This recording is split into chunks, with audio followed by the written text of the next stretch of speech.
Okay, we ready? Yes. Okay, so as your best friend, I've seen that you've been through a lot with this, and I find your story really interesting. And I want you to just share your story with us today. I'm going to ask you some questions about how you were pre mania and during and after. I just want to get a little sense of how everything went down for you. And just to share your story with us and maybe clear up some stigma about mania or bipolar disorder and maybe educate people on things that they didn't know about this. So, before the mania and bipolar disorder came into your life, how would you have described yourself? I feel like I would have described myself as someone who's really passionate and driven and goal oriented. So, do you think you can guide me through what happened in the first few months of you experiencing symptoms? What were you experiencing? And where were you at in life? Were you working or were you a student? I was definitely first experiencing irritability in mood, a change in mood, just being kind of like angry at the world or these people that I thought were out to get me. A lot of elevated energy. I felt very like restless and like I had a lot of like racing thoughts and I couldn't really sleep that much and sometimes I couldn't really eat that much. So I was working at a mobile coffee company and I was on the job. I was using my GPS a lot, so I thought that my GPS was rerouting me to different destinations when in reality I was the one that was just missing street signs or like paths that I was supposed to take. Do you think the people closest to you noticed any signs? I think my family definitely did. I think they noticed that I wasn't eating or sleeping because I was up at like 3 a.m. in the middle of my room, just like throwing stuff around. Okay, now to kind of get into actually how the disorder affected you, how did mania feel like from the inside? It kind of felt like being on a bender. You're just like very prone to spending a lot of money, going on binges of like whatever you're addicted to, food, caffeine, substances. Like you just want to use, you want to consume everything. So, what were the most euphoric parts of your experience, and what was the scariest? I would say the most euphoric part of my mania was that I thought I was dating Jack Harlow.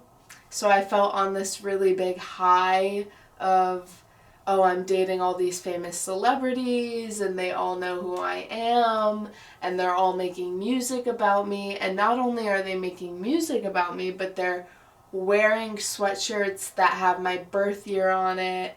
And this was just the way I was thinking. Obviously, these people weren't doing these things, but in my delusional brain, I thought that there was like subliminal messaging in music that was speaking to me and only me.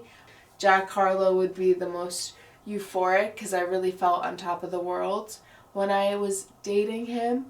And then the scariest parts were when I thought that my former manager at my coffee company, I thought that he had been following me around or like following my family around or like was like out to get us, all of which is untrue. So, how did your mania and bipolar disorder affect your relationships, and like, how did people respond to you during that time?